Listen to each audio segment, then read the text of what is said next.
Kupikir dengan menikah, petualanganku di dunia gay akan berakhir. Aku pikir aku akan bisa menjalani kehidupan sebagaimana layaknya seorang laki-laki, menjadi seorang suami dan juga menjadi seorang ayah. Tapi ternyata aku salah. Meskipun telah menikah, aku masih sering memikirkan sosok seorang laki-laki dalam hidupku. Aku masih sering merasakan keinginan itu muncul dalam pikiranku. Hingga akhirnya aku bertemu Lukas, seorang laki-laki muda yang memiliki wajah yang sangat tampan di mataku. Aku jatuh cinta kepada Lukas sejak pertama kali melihatnya. Aku bertemu dan kenal dengan Lukas karena dia adalah salah seorang mahasiswaku di kampus. Bagaimanakah kisahku dengan Lukas terjalin? Mungkinkah aku mampu menolak pesonanya? Atau aku akan kembali terjerumus dalam dunia gay? Simak kisah ini sampai selesai ya. Namun sebelumnya, seperti biasa, bagi yang baru mampir, jangan lupa untuk subscribe channel ini dan klik tanda lonceng untuk menyaksikan video-video menarik lainnya di channel ini. Terima kasih banyak saya ucapkan kepada seluruh subscriber setia saya. Terima kasih atas kesetiaannya. Terima kasih atas segala masukan, saran, dukungan, dan motivasinya selama ini.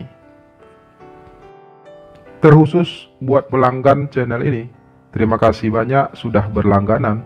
Semoga silaturahmi di antara kita kian terjalin dengan erat.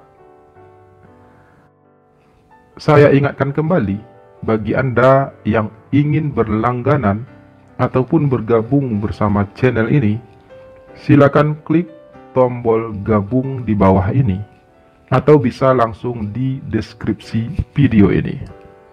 Dapatkan berbagai keuntungan istimewa dengan berlangganan channel ini. Di antaranya, Anda akan mendapatkan nomor WhatsApp khusus dari kami, dan tentu saja berbagai fitur-fitur menarik lainnya dengan berlangganan channel ini. Jadi silahkan berlangganan ya. Terima kasih. Selamat menikmati dan semoga terhibur. Salam sayang untuk kalian semua. Muah.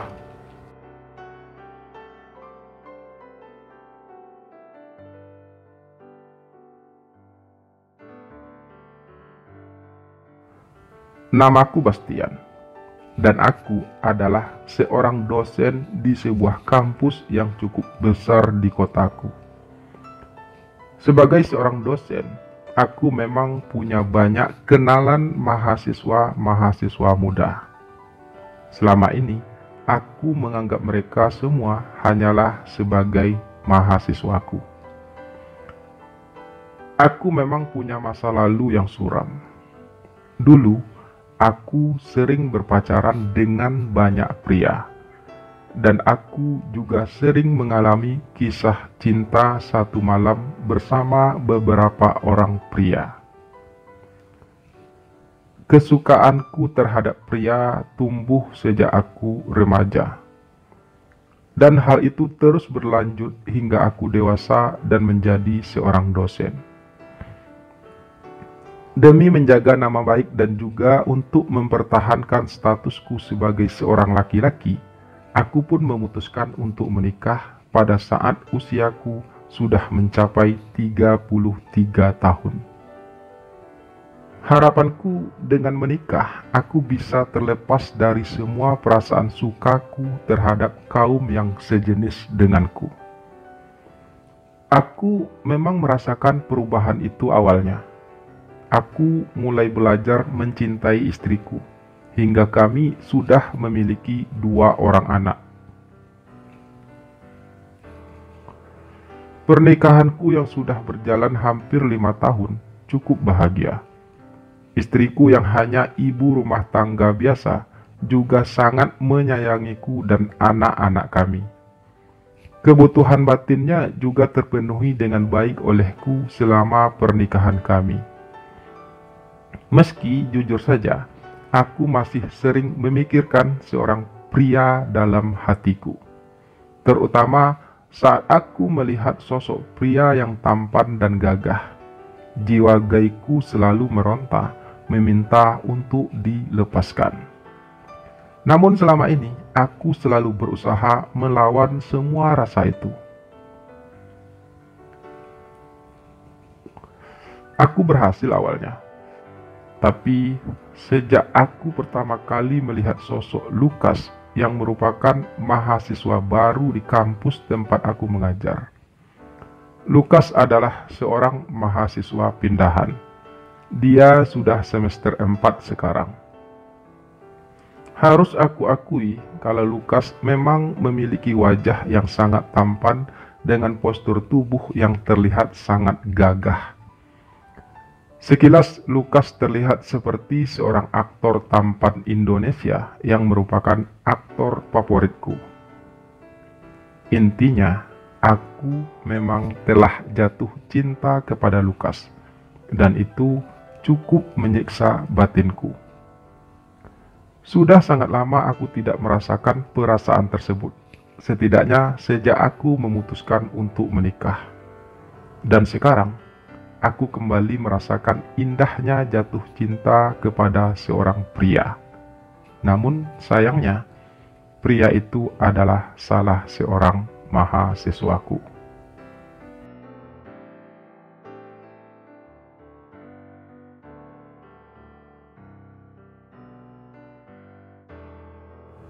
Sejak aku jatuh cinta kepada Lukas, kehidupanku secara pribadi juga ikut berubah.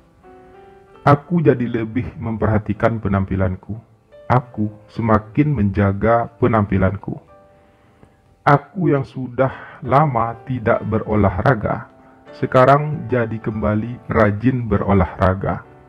Aku bahkan mengikuti sebuah kelas fitness di dekat rumahku. Meskipun saat ini aku sudah berusia 38 tahun. Jiwa mudaku kembali bergejolak. Aku selalu ingin tampil prima, terutama saat aku mengajar di kelas Lukas. Aku ingin menarik perhatian Lukas. Meski tentu saja hingga saat ini Lukas hanya menganggapku sebagai salah seorang dosennya. Tapi aku tidak ingin menyerah. Dulu aku pernah berhasil merebut hati seorang pria dengan perjuangan yang berat. Dan aku berharap kali ini aku juga akan berhasil mendapatkan hati seorang Lukas. Aku sebenarnya tidak begitu mengenal Lukas.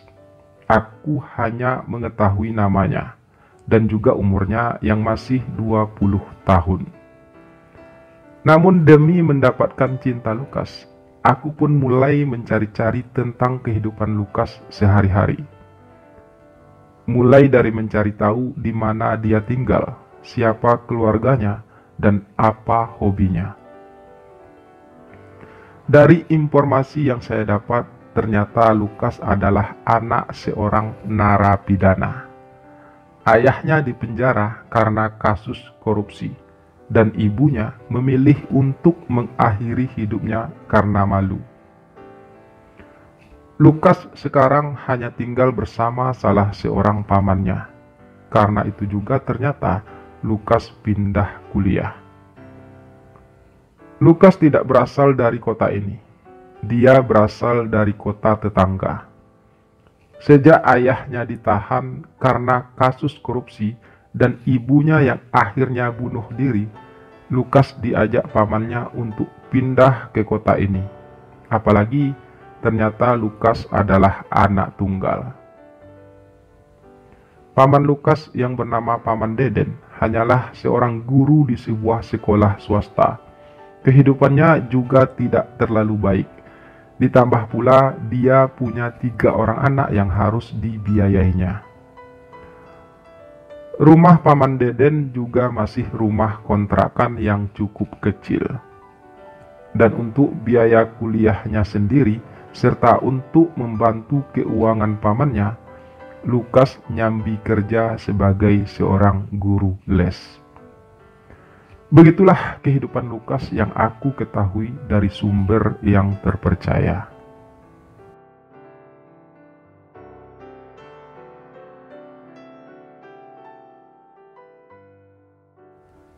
Jarum jam terus berputar, hari-hari terus berjalan. Perasaanku kepada Lukas masih tetap sama. Hingga hampir 6 bulan, aku memendam perasaanku terhadap Lukas. Sekarang aku sudah mulai dekat dengan Lukas. Aku yang berinisiatif untuk mendekatinya. Berawal dari aku yang berpura-pura meminta bantuannya untuk menjadi asistenku. Tapi saya kan masih semester 5, Pak Bas. Masih banyak mahasiswa senior lainnya yang lebih baik dari saya. Begitu ucap Lukas ketika aku menawarkan hal tersebut. Saya tahu kamu anak yang pintar, Lukas. Dan saya juga tahu kalau kamu juga seorang guru les. Jadi saya memilih kamu untuk jadi asisten saya. Itu murni keinginan saya sendiri, jelasku. Kamu boleh memilih kok, mau tetap jadi guru les atau jadi asisten saya. Lanjutku lagi. Saya bukannya mau menolak Pak Bas, tapi saya takut kalau saya tidak mampu dan Pak Bas pasti kecewa. Saya juga masih baru di sini, Pak. Ucap Lukas lagi. Saya sudah memilih kamu, itu artinya saya sudah yakin dengan kemampuan kamu. Balasku ringan. Dan sejak saat itulah Lukas pun menjadi asistenku. Sejak itu pula lah aku dan Lukas jadi sering bertemu. Berbagai alasan yang aku buat untuk bisa terus dekat dan bertemu dengan Lukas. Terima kasih banyak ya Pak Bas telah memberi saya kesempatan ini. Hal ini sangat membantu keuangan saya, Pak. Ucap Lukas suatu hari. Kamu memang pantas mendapatkan ini semua, Lukas. Kamu anak yang pintar dan juga rajin. Saya suka cara kerja kamu. Balasku jujur. Kian hari aku dan Lukas pun kian dekat. Kami tidak hanya berbicara soal pekerjaan, tapi juga berbicara tentang kehidupan pribadi kami. Jadi, kamu masih sering mengunjungi ayah kamu di penjara? Tanyaku suatu saat. Lukas menggeleng ringan.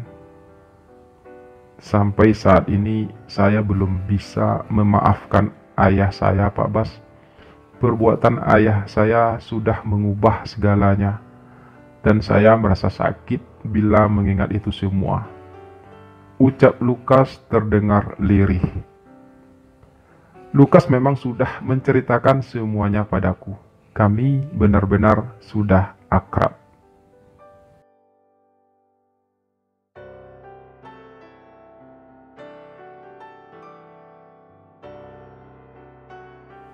Makasih ya Pak Bas untuk semuanya. Ucap Lukas pada suatu malam. Malam itu, aku memang meminta Lukas untuk datang ke rumahku. Aku memintanya untuk datang untuk membantuku menyelesaikan perencanaan sebuah proyek. Kami kerja dan ngobrol di ruang kerjaku. Ruang kerja itu memang sengaja aku buat di lantai dasar rumahku. Sementara kamar tidur utama kami ada di lantai atas. Kamu gak perlu berterima kasih seperti itu, Lukas. Kamu juga sangat banyak membantu pekerjaanku. Ucapku akhirnya. Tapi Pak Bas sudah sangat baik padaku selama ini. Aku yang baru saja kehilangan sosok seorang ayah, sekarang saya akan menemukan penggantinya. Selain keluarga pamanku, aku sudah tidak punya siapa-siapa lagi. Ucap Lukas selanjutnya. Kamu anak yang hebat, Lukas. Kamu bisa kuat menghadapi itu semua. Timpalku jujur. Sebenarnya aku tidak sekuat itu, Pak. Aku lemah. Aku lelah sebenarnya dengan hidup ini. Di saat yang hampir bersamaan, aku harus kehilangan kedua orang tuaku. Dan yang paling menyakitkan dari semua itu, aku kehilangan kedua orang tuaku dengan cara yang sangat memalukan. Mungkin aku bisa kuat menerima semua kenyataan pahit itu, tapi aku tidak bisa kuat menanggung rasa maluku. Aku malu punya ayah seorang koruptor. Aku malu punya ibu yang berpikiran pendek. Aku malu, Pak. Suara Lukas terdengar serak. Terus terang, aku memang merasa sangat prihatin mendengar semua keluhan Lukas akan semua hal yang telah menimpa hidupnya. Setiap orang pernah berbuat salah, Lukas. Tidak ada seorang pun yang suci di dunia ini. Aku mengerti bagaimana perasaan kamu, tapi tidak seharusnya kamu menyimpan dendam terhadap ayahmu. Beliau berhak mendapatkan kesempatan untuk memperbaiki diri. Aku yakin saat ini beliau pasti sangat menyesali perbuatannya. Dan aku juga yakin saat ini dia pasti ingin kamu datang mengunjunginya. Dia butuh dukungan kamu, Lukas.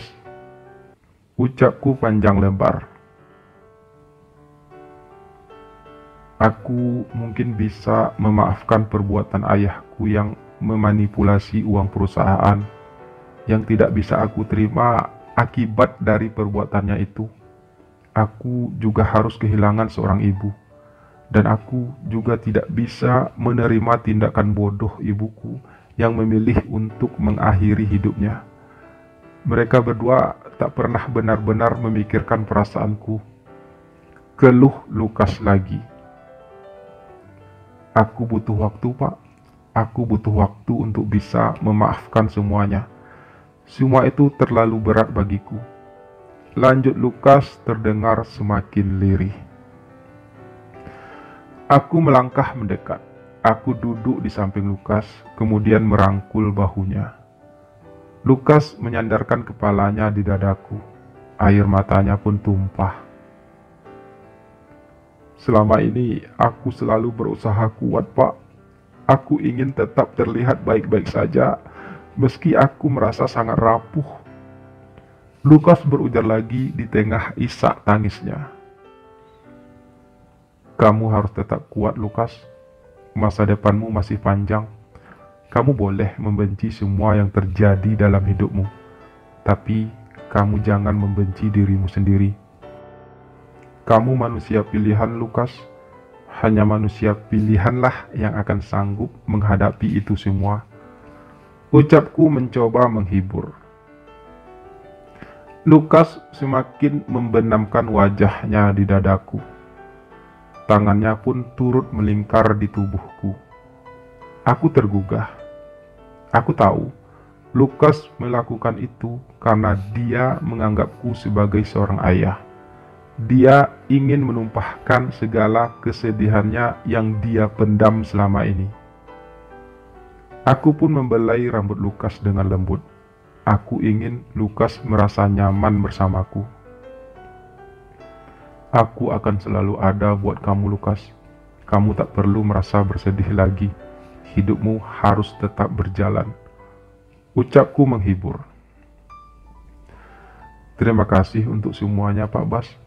Aku tak tahu bagaimana membalas semua kebaikan Bapak padaku selama ini. Ucap Lukas sambil melepaskan dekapannya. Suaranya sudah mulai tenang kembali. Kamu tidak perlu melakukan apapun untuk membalasnya, Lukas.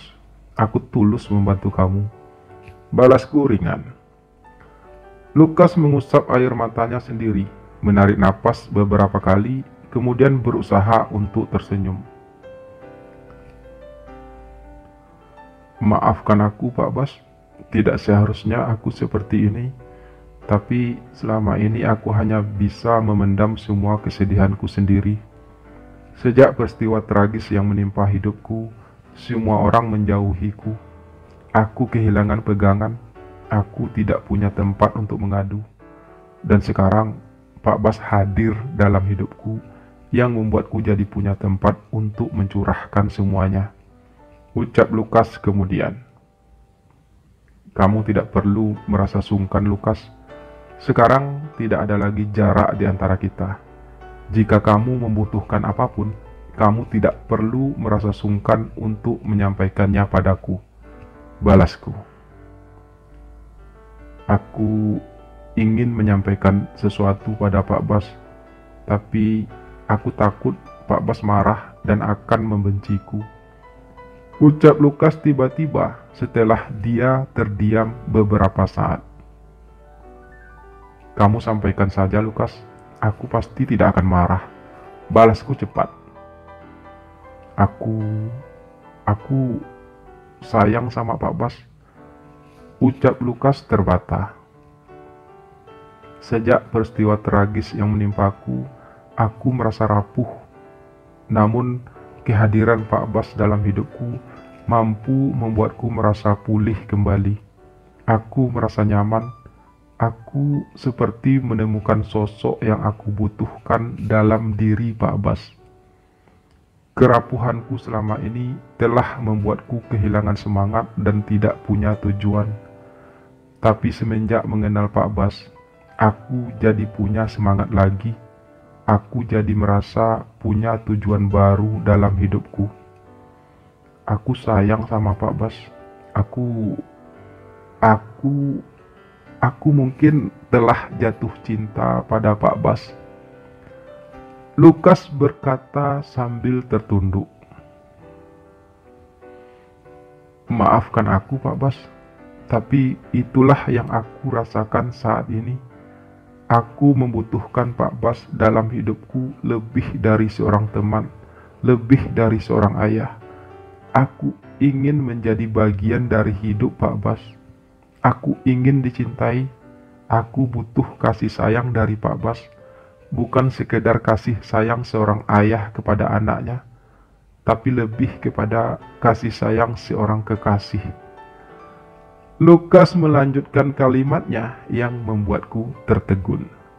Sungguh tidak pernah aku sangka sama sekali kalau Lukas akan berkata seperti itu.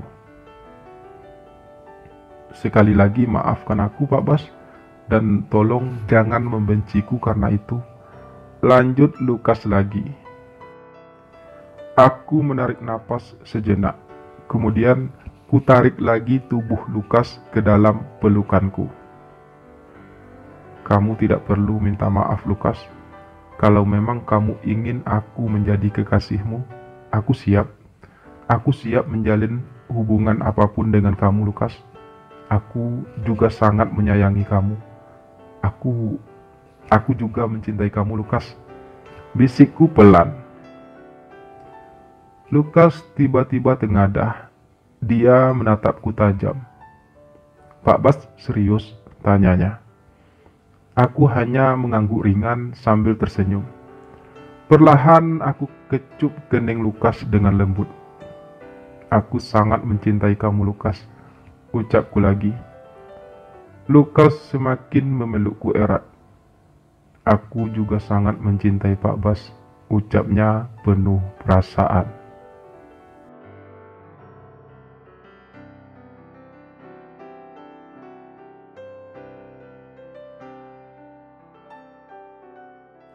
Sejak malam itu, aku dan Lukas pun resmi menjalin hubungan asmara. Kami selalu bertemu secara diam-diam. Cintaku kepada Lukas sangat besar. Aku tidak ingin melepaskannya.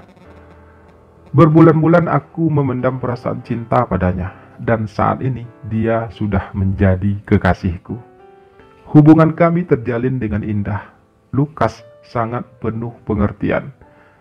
Dia tidak pernah menuntut apapun padaku. Dia hanya ingin aku selalu ada untuknya kapanpun dia membutuhkanku. Agar pertemuan kami lebih leluasa, Aku sengaja menyewakan sebuah apartemen untuk tempat Lukas tinggal, sekaligus untuk tempat kami memadu kasih. Aku juga selalu berusaha membujuk Lukas agar mau menjenguk ayahnya di penjara. Namun Lukas masih bersikeras untuk tidak menjenguknya. Sepertinya Lukas masih membenci ayahnya. Pak Bas adalah segalanya bagiku saat ini, sebagai ayah, sahabat, dan juga kekasih hatiku. Aku tidak butuh siapa-siapa lagi. Biarlah ayahku menanggung penderitaannya sendiri.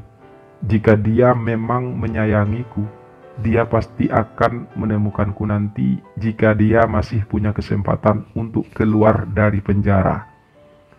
Ucap Lukas setiap kali aku berbicara tentang ayahnya. Aku hanya berharap Pak Bas tidak akan pernah meninggalkanku walau apapun yang akan terjadi. Ucap Lukas melanjutkan. Aku tidak akan pernah meninggalkan kamu, Lukas. Aku sangat mencintai kamu. Tapi kamu sendiri juga tahu kalau statusku saat ini adalah seorang suami dan juga seorang ayah. Balasku pelan. Aku tak peduli status Pak Bas. Selama Pak Bas masih punya waktu untukku, aku sudah merasa bahagia. Ucap Lukas lagi, sambil terus mendekapku dengan erat. Lukas memang selalu mendekapku setiap kali kami bertemu. Dia seperti menumpahkan segala kesedihan dan juga kerinduannya padaku. Aku merasakan kehangatan dekapan Lukas. Aku mencintainya. Aku sangat menyayanginya. Dan aku tidak ingin melepaskannya walau dengan alasan apapun. Dan begitulah kisah cintaku bersama mahasiswaku yang tampan. Terima kasih sudah menyimak kisah ini sampai selesai. Semoga kisah sederhana ini bisa memberi hiburan tersendiri bagi kalian semua. Sampai jumpa lagi di video-video berikutnya. Salam sayang untuk kalian semua.